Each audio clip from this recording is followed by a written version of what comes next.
من فيض مولانا الغفور قرآن رب العالمين جاء لنا نبراس نور فيه السعادة واليقين أسمى المعاني في السطور نسمو بها دنيا ودين نلقى الشفاعة في النشور بدلائل النور المبين في حفظه تحلو الأمور ما خاب من يرجو المعين نلقى الشفاعة في النشور بدلائل النور المبين بدلائل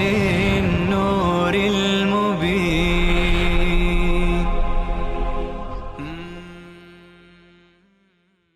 بسم الله الرحمن الرحيم.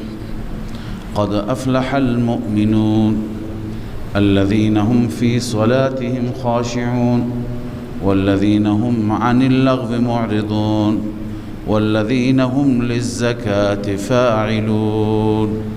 صدق الله. صلى الله عليه وسلم. حبيبنا مولانا محمد مولانا وصحبه. سوره مبارکه مؤمنون هست. ابتداءً ربط و مناسبت این سوره با سوره گذشته، سوره قبل که سوره حج بود، در ابتداءش تخویف اخروی خواندیم. یا ایها الناس اتقوا ربکم ان زلزلة الساعة شیء عظیم. از حادثه بزرگ قیامت که در واقع زلزله هست بترسید. خب حال در ابتدای سوره مؤمنون راه نجات از اون حادثه، راه نجات از اون عذاب بیان شده. قد افلح المؤمنون الذين هم في صلاتهم. در آغاز این سوره بیان می فرماید که راه نجات از اون عذاب هولناک با سه چیز است. راه نجات از اون عذاب هولناک با چند چیز است؟ سه چیز. یک، اقامه نماز. دو، شرک نکردن. سه، ظلم نکردن. اول و آخر نماز را آورده و در میان نفی شرک و نفی ظلم، شرک نکردن و ظلم نکردن را آورده که اگر میخواهید از اون عذاب نجات بیابید، از اون زلزلة الساعه، پس نماز بخونید، شرک نکنید، ظلم نکنید. این هست ربط سوره. اما الله عزوجل آغاز فرموده سوره را با بشارت. اون سوره با تخویف بود. یا ایها الناس اتقوا ربکم ان زلزلة الساعة شیء عظیم. و این آغاز شده با مجده. قد افلح المؤمنون. بدرستی که رستگارند مؤمنان. کدام مؤمنان؟ الذين هم في صلاتهم خاشعون. وصف اول نماز میخوانند. آنانی که در نمازشان خشوع دارند، فروتنی دارند، خشوع و خضوع دارند، استحضار حق دارند. دوم، شرک نکنید. والذین هم عن اللغو معرضون. آنانی که از لغو اعراض کننده هستند، از لغویات اعراض کننده هستند. قال ابن عباس هو الشرک. بزرگترین لغو شرک است، کار بیهوده.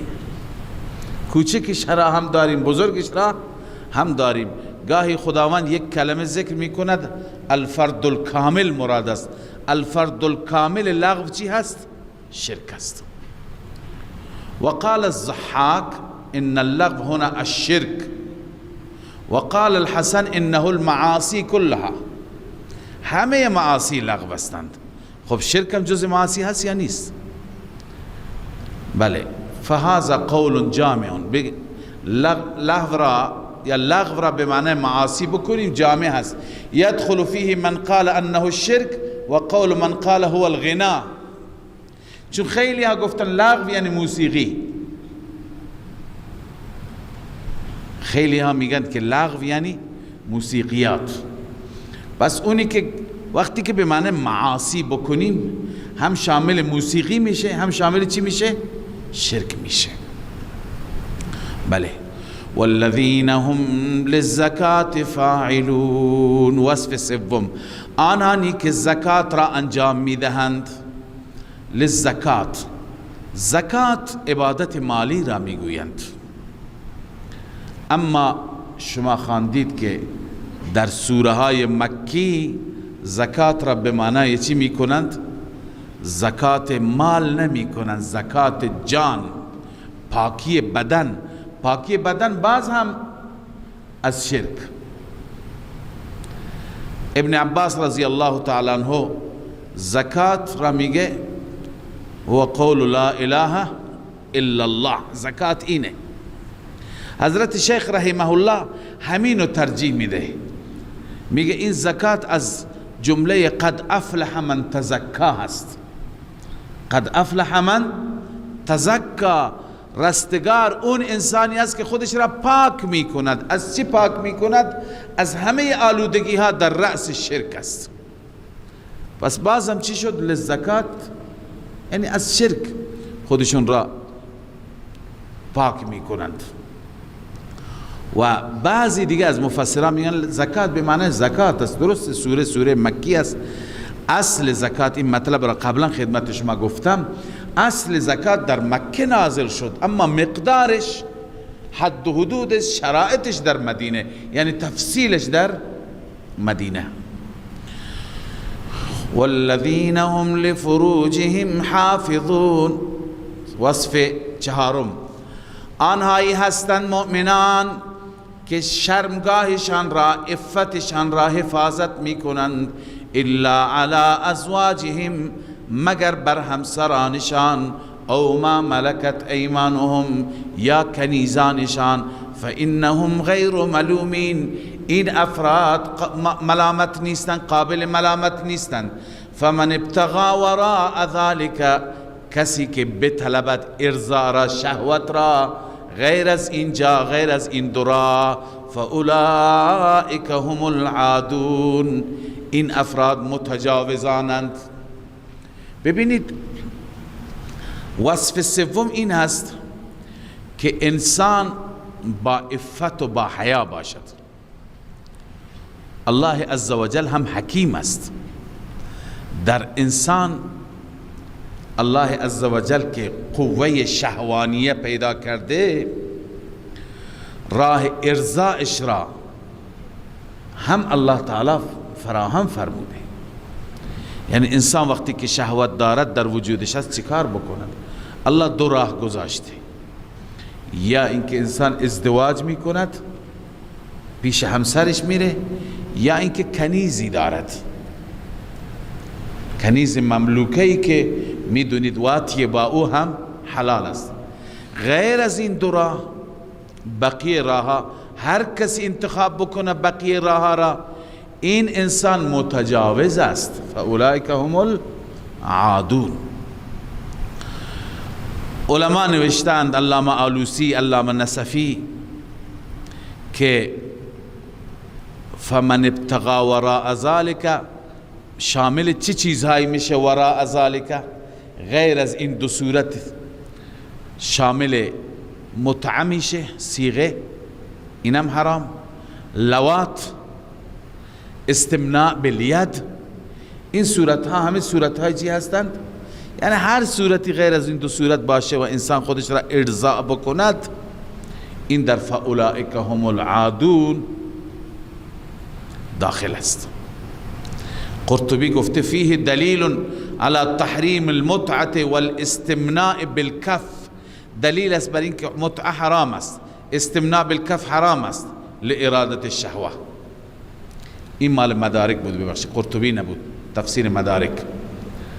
قرطبی و هذا یقتضی تحریم الزنا الی آخر. بعدا میخوانم.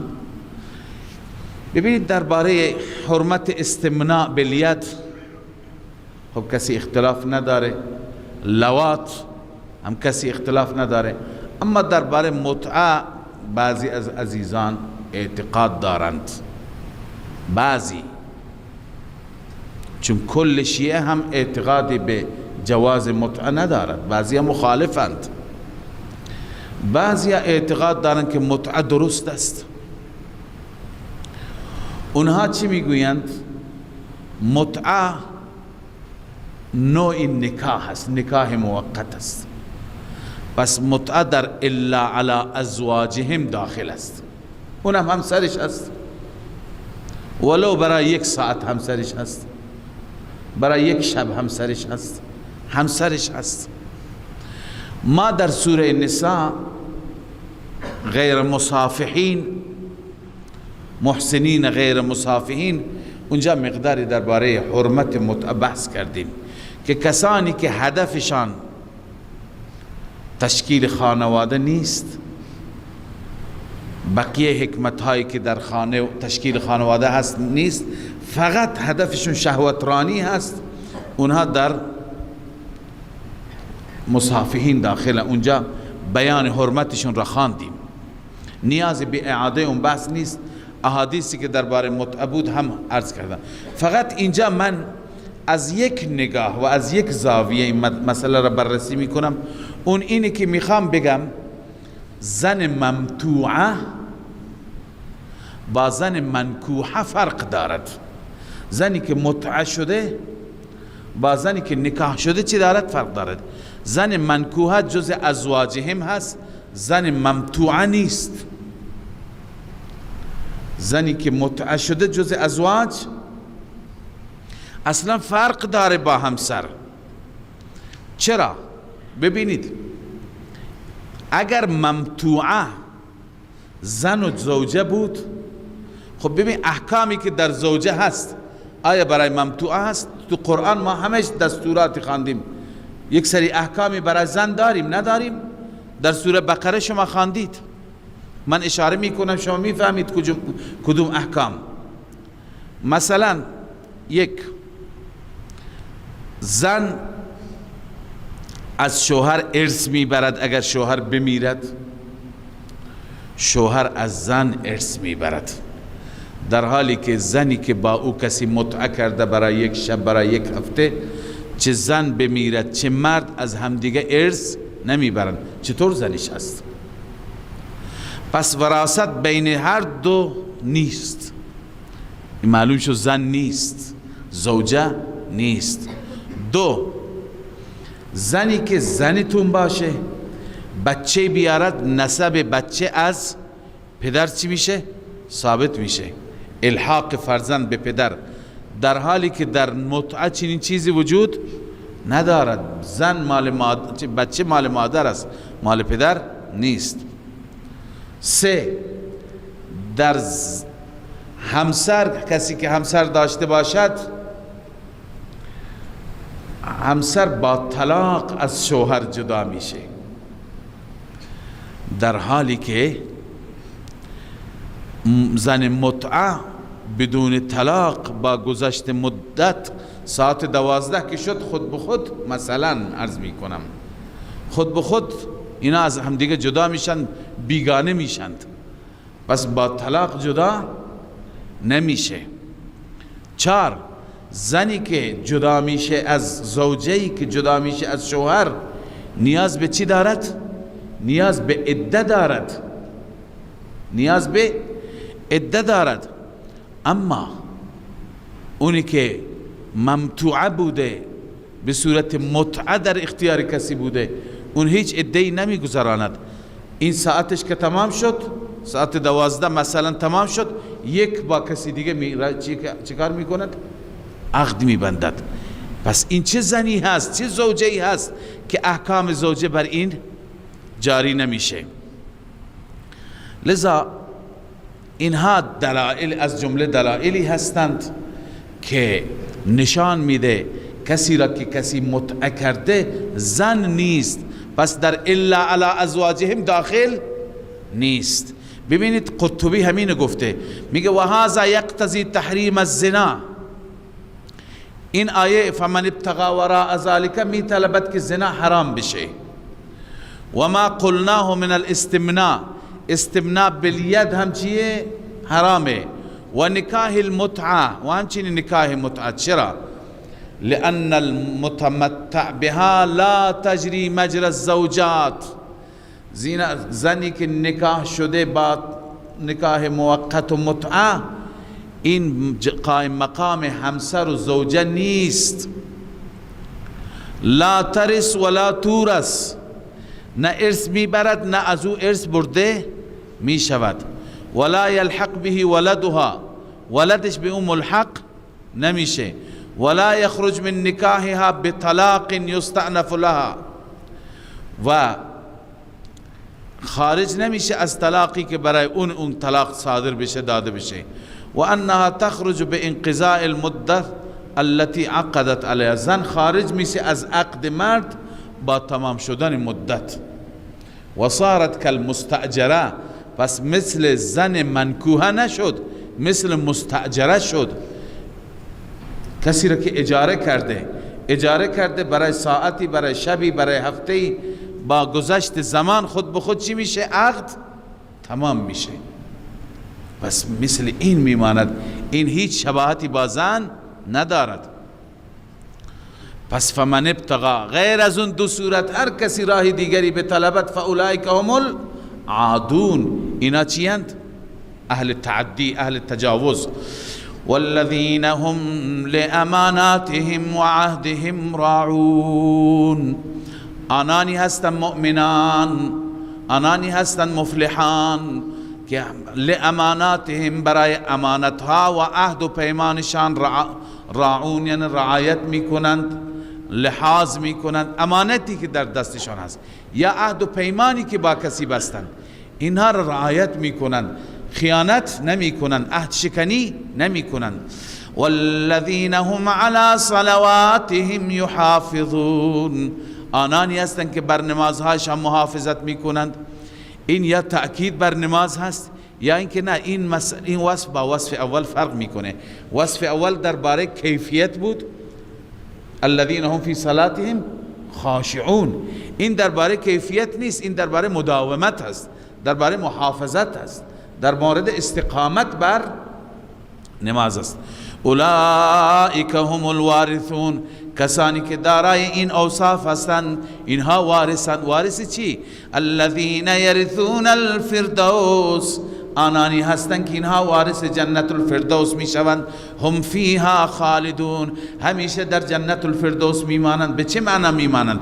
ای لا یموتون ولا یخرجون منها، روح المانی، نه میمیرند نه از فردوس خارج میشوند.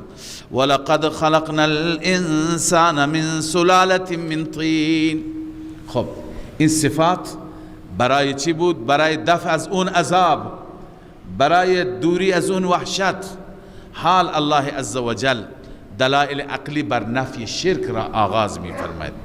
این را خدمت شما عرض نکردم. یک ربط دیگه که در اون سوره هم نفی شرک، هم فعلی بود هم فی التصرف، اینجا هم هکذا. ولقد خلقنا الانسان من سلاله من طین، ما آفریدیم انسان را از سلاله، از یعنی خلاصه از گل، خلاصه از گل که الله عزوجل از گل در واقع لباب گل را خارج کرد و انسان را از او پیدا کرد. ثم جعلناه، اون ماده بعید بود، این ماده قریب. سپس قرار دادیم آن را نطفه فی قرار مکین، در قرار محکم یعنی رحم. ثم خلقنا النطفه علقه، اینا را شما خواندید. نطفه را تبدیل به علقه کردیم. فخلقنا العلقه مضغه، علقه را یعنی لخت خون را تبدیل به گوشت. فخلقنا المضغه عظاما، اون گوشت را استخوان کردیم، یعنی استخوان را از همون گوشت درست کردیم.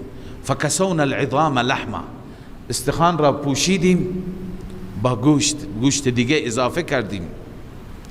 ثم انشأناه خلقا آخر، ببین این ترتیبی که هست به همین ترتیب درست دقیق امروز علم نشان داده که به همین ترتیب در شکم مادر است جنین نوزاد.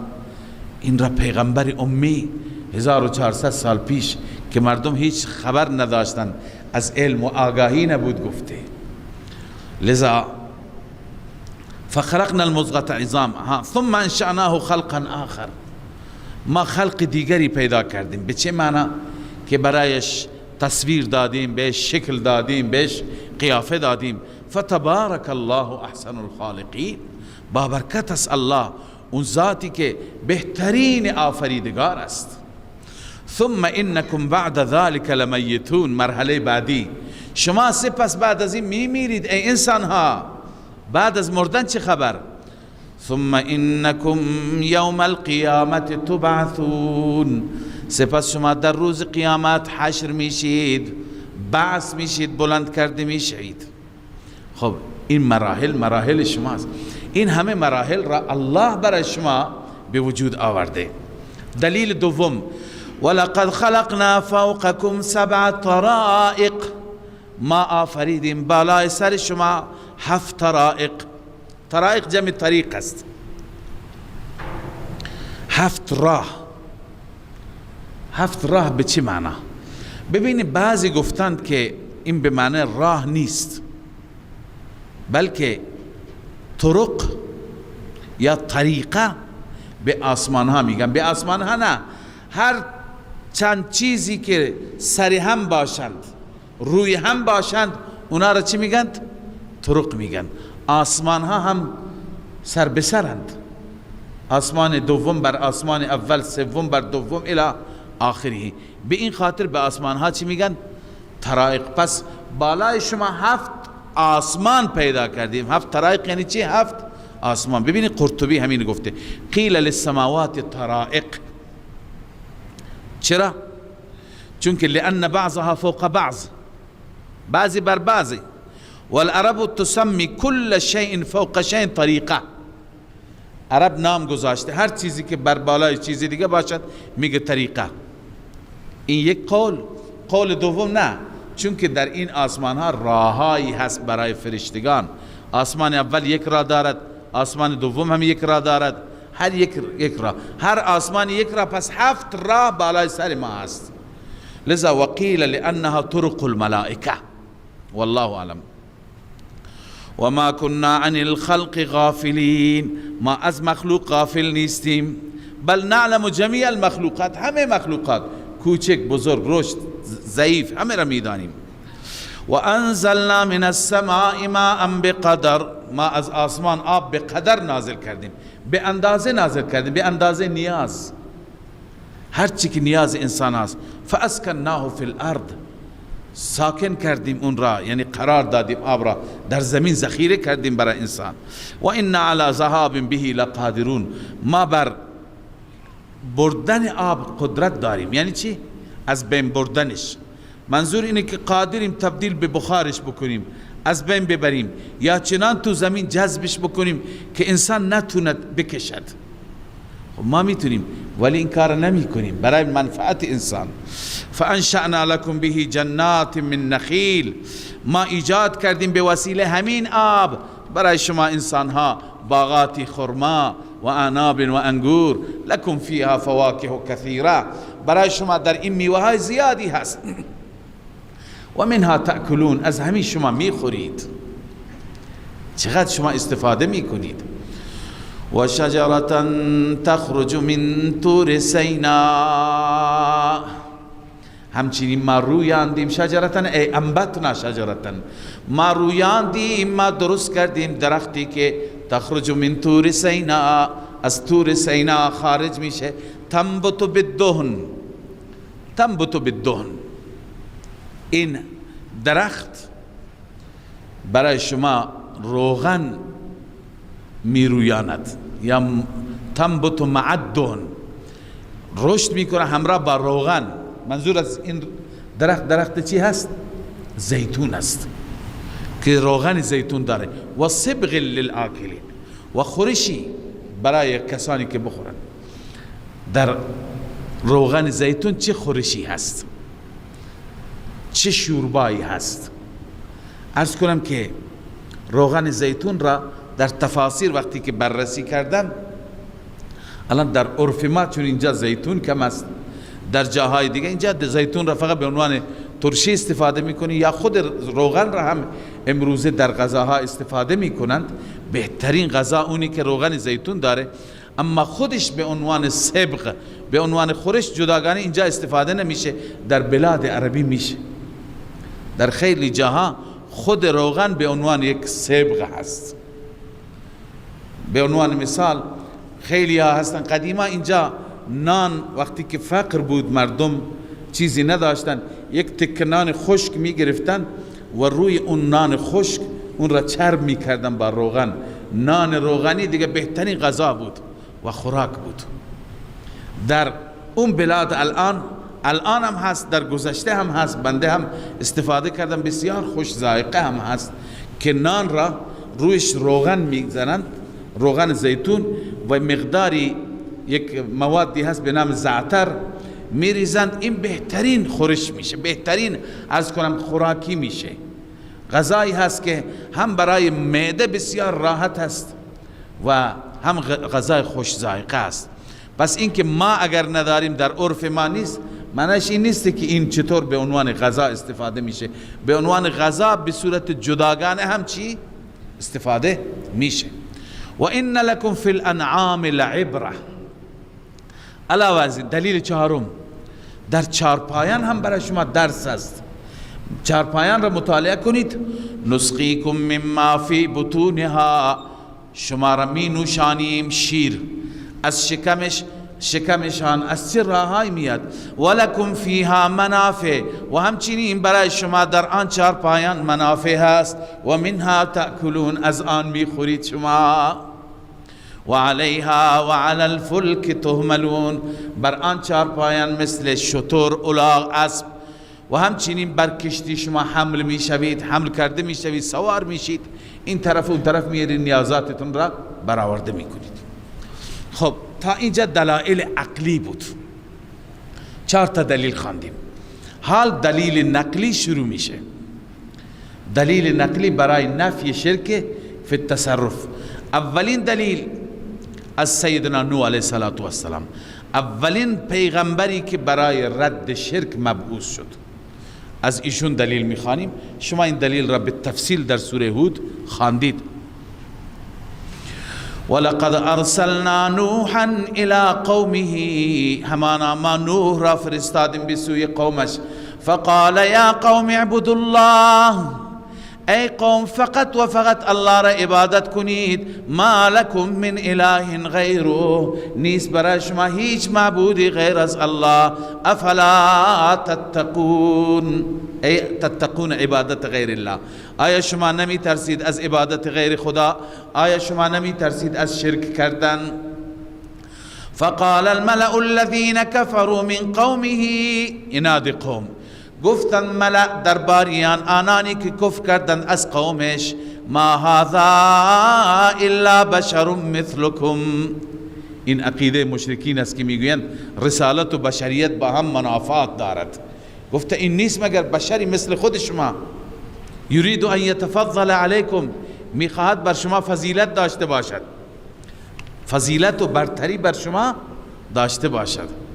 ولو شاء الله لانزل ملائکه، اگر خدا میخواست ملکی میفرستاد. ما سمعنا بهذا فی آبائنا الاولین، ما این چیز را نشنیدیم در پدران گذشته من. یعنی این توحید را، یک تاپرستی را. ان هو الا رجل به جنه، این نیست مگر مردی که جنون در او هست، علیاذ بالله میگفتند. فتربصوا به حتی حین، منتظر باشید تا مدتی میمیرد و تمام میشه. اما نوح علیه السلام مناجات کرد. قال رب انصرنی بما کذبون، بار اله مرا یاری کن به سبب آن که مرا تکذیب کردند. یاری کن یعنی چی؟ ای اهلکهم به سبب تکذیبهم ایای، اونا را هلاک کن چون مرا تکذیب کردن. تفسیر کبیر گفته فاوحینا، این قبولیت دعاست. فاوحینا الیه ان اصنع الفلک، ما وحی کردیم به نوح که کشتی بساز، ان اصنع الفلک، کشتی را بساز به اعیننا، به کمک ما یا زیر نظر ما یا با امداد ما، و وحینا و دستور و وحی ما. فاذا جاء امرنا، هرگاه امر ما آمد که علامتش این است، و فارت تنور، تنور فواره زد، یعنی آب از داخل تنور زد بیرون، فواره زد. فاسلک فیها من کل زوجین اثنین، ببر در آن از هر دو جفت، از هر جفت دوتا، یعنی نر و ماده. ببینید آیا طوفان نوح همگانی بود، جهانی بود، عالمی بود یا نه؟ علما که میگن جهانی بود، عالمی بود، اکثر علما محققین بر این نظرن. به چند دلیل. یکی اینکه چند جا ما خواندیم که تمام عالم ذریه نوح هستند، اولاد نوح هستند. دوم، الله عزوجل دستور داد از هر حیوان جفتی ببرد. چرا حیوانات؟ مگر حیوانات نمیتونستن به اون مناطقی برند که اونجا طوفان نیست؟ معلوم میشه طوفان همه جا بود، طوفان همگانی بود. خب بعضی ها با توجه به شرایط جغرافیایی میگه اینقدر این زمین پستی و بالایی دارد که هزاران متر و کیلومتر باید آب بالا زده بشه. برای الله که این بعید نیست. این دلیلش است. فاسلک فیها من کل زوجین اثنین، از هر جفت دوتا. و اهلک، و همچنین اهلت را ببر، الا من سبق علیه القول منهم، مگر اونی که قول بر اونها سبقت کرده. قول یعنی قول بالعذاب. ولا تخاطبنی فی الذین ظلموا، ای نوح مرا خطاب نکن درباره کسانی که ظلم کردند، یعنی شرک کردند، کفر و شرک. لا تخاطبنی یعنی لا تراجعنی بالدعاء، دیگه دعا برای اونها نکن. انهم مغرقون، انها غرق می شوند. فاذا استویت انت و من معک، هرگاه تو و کسانی که با شما هستند بر کشتی مستوی شدید، سوار شدید، فقل الحمد لله الذي نجانا من القوم الظالمین، بگوید الحمد لله، تمام ستایش و سپاس مرزاتی را که ما را نجات داد از قوم ظالمان. و وقتی که سوار شدید به وقت نزول هم این دعا را بخوانید. وقل رب انزلنی منزلا مبارکا، بگو بار الها مرا فرود بیاور، پایین بیاور، منزلا مبارکا، جای نزول مبارکی. و انت خیر المنزلین، تو بهترین پایین کننده هستی، نازل کننده هستی. الله می فرماید ان فی ذلک لآیات، همانا در این، در طوفان نوح نشاناتی بود. و این کنا لمبتلین، همانا ما بودیم ابتلا کننده، امتحان کننده. ای مختبرین قوم نوح البلاء، ما بودیم قوم نوح را در این امتحان کردیم. اور عبادنا، یا ما بندگان خودمون را امتحان میکنیم ببینیم که چه کسی در واقع از اینها درس میگیرد، عبرت میگیرد. ثم انشأنا من بعدهم قرنا آخرین، خداوند میفرماید بعد از نوح قرن دیگری را پیدا کردیم. قرن بعدی بعد از نوح کی بود؟ شما خواندید در ترتیب قرآن مجید؟ قوم عاد بود.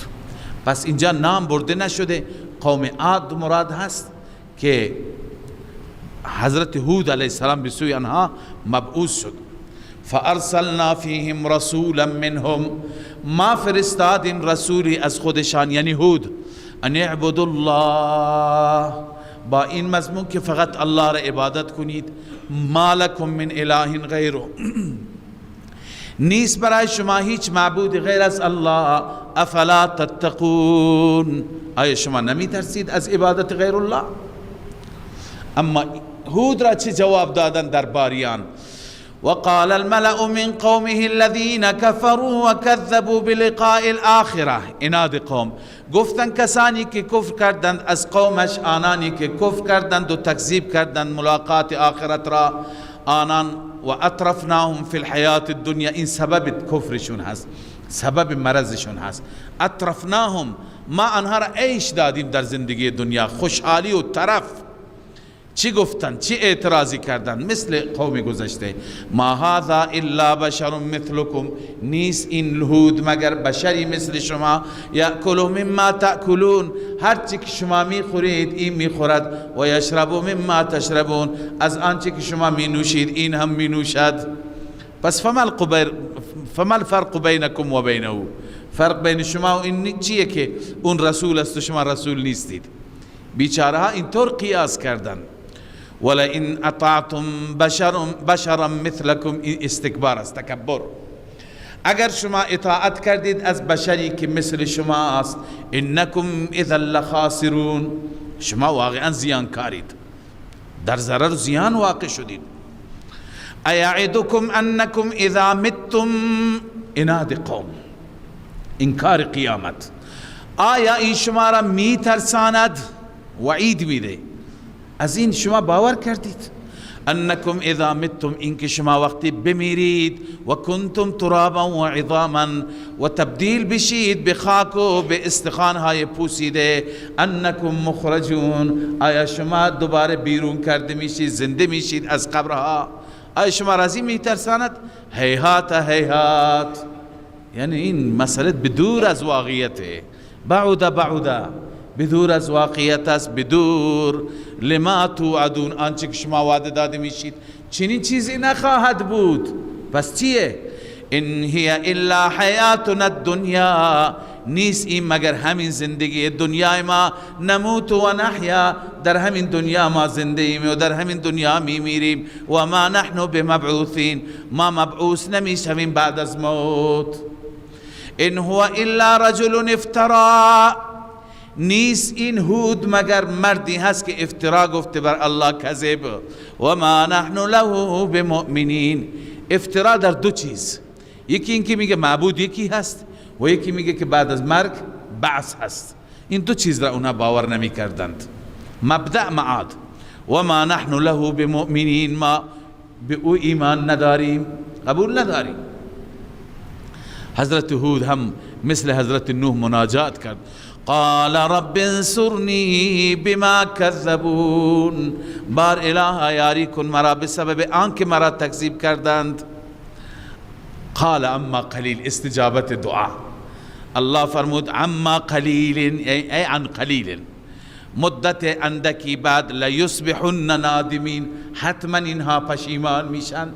ای بنزول العذاب العظیم، با نزول عذاب عظیم پشیمان میشوند. رب العالمین می فرماید فاخذتهم الصیحة بالحق، آن صیحه، آن فریاد جگر پاره کننده آنها را گرفت بالحق. فجعلناهم غثاء، ما قرار دادیم آنها غثاء، آنها را غثاء قرار دادیم. غثاء یعنی آشغال، تکه تکه، زباله. فبعدا للقوم الظالمین، دوری از رحمت الله برای قومی که ظلم کردند، شرک کردند. ثم انشأنا من بعدهم قرونا آخرین، بیان سنت الله. الله می فرماید بعد از آن ما ایجاد کردیم قرون دیگری را. انسانهای در قرنهای مختلف زنده شدند و مردند. ما تسبق من امت اجلها، هیچ امتی سبقت نکرد از اجلش. اجلش اونی که معین بود در نزد خدای عزوجل، همون اندازه که معین بود به همون اندازه زنده شد و مرد. و ما یستاخرون، از اجلشان تأخیر نکردند. ثم ارسلنا رسلنا تترا، سپس ما فرستادیم برای این اقوام پیامبران من را تترا، یعنی پیا پی، پشت سر هم. تترا حال از ارسلنا است به معنی متواترین، پیا پی. کلما جاء امتا رسولها، هرگامی آمد پیش هر امتی، هر ملتی رسولش، کذبوا، او را تکذیب میکردن. فاتبعنا بعضهم بعضا، الله می فرماید ما پشت سر میکردیم بعضی را بر بعضی. یعنی چه؟ یک گروه را که قبلا هلاک میکردیم، گروه بعدی تکذیب میکرد، این هم پشت سرش میفرستادیم، یعنی هلاک میکردیم. وجعلناهم احادیث، سبحان الله، انسان به گذشته فکر کند با این دیدگاه که قرآن میگه و جعلناهم احادیث، اونها را ما افسانه قرار دادیم. یعنی امروز اونها به عنوان افسانه از اونها یاد میشه، هیچ وجودی ندارن، یه روز چه قدرتی داشتن. فبعدا لقوم لا یؤمنون، دوری از رحمت الله برای قومی که ایمان ندارند، ایمان نمی آورند.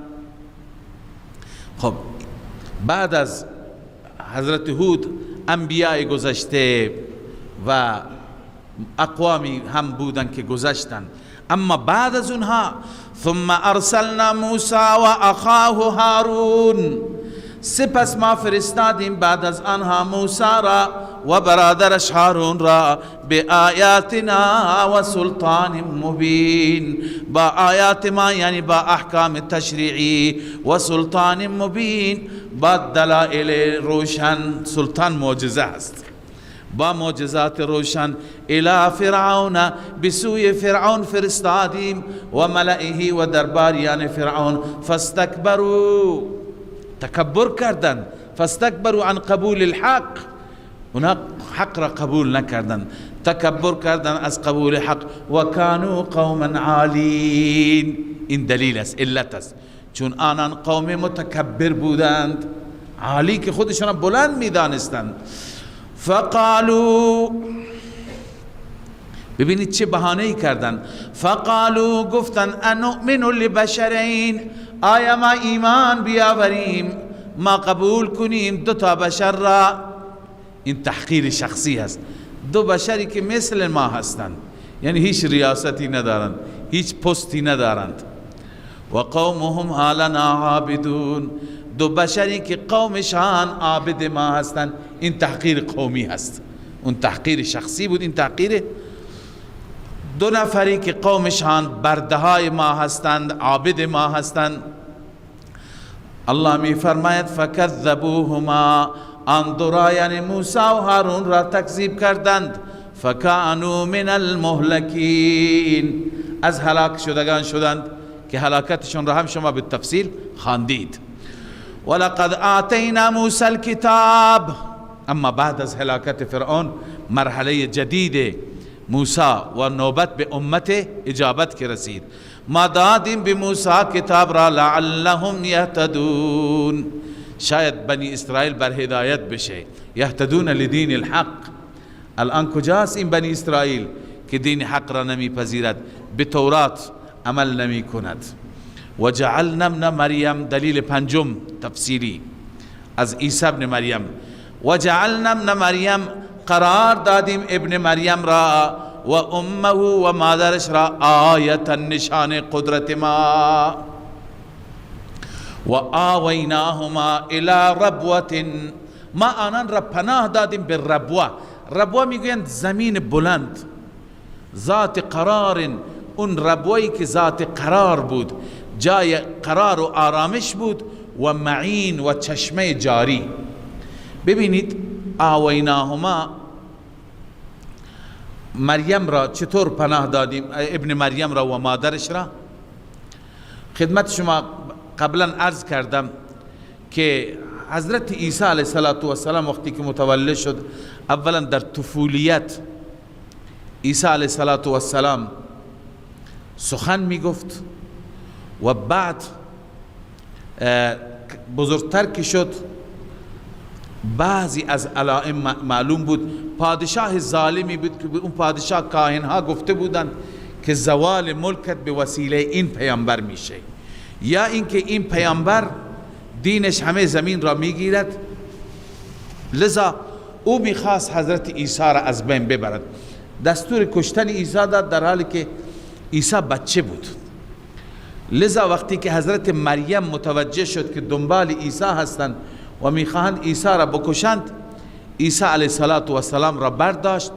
گفتیم خدمت شما پسر عمویی داشت به نام یوسف، و یوسف برداشت مریم را و عیسی را برد به جای پناهگاهی، اونجا اینها را نگهداری کرد تا اینکه اون پادشاه مرد. میگم و ذکر ان سبب هذا الایوا، اینکه آویناهما، سبب این پناه این بود که ان ملک ذلك الزمان عزم على قتل عیسی، پادشاه اون زمان تصمیم گرفت بر قتل عیسی. ففرت به امه، مادرش او را برد به طرف شرق، یک جایی بود، یک ربوه، یک بلندی بود. بعضی میگن مراد از ربوه بیت المقدس است، چون بیت المقدس نسبت به بقیه اراضی شام به بلندی هست. قال ابن عباس هي بیت المقدس خازن. قال قتاده كنا نحدث ان الربوه بیت المقدس. ابن جریر. به هر حال بعضی میگن ربوه همون محل ولادت عیسی است، چون که اونجا هست جبرائیل فناداها من تحتها، پایین، از پایین او را ندا کرد، معلوم میشه اونجا بلندی. صدق الله العظیم.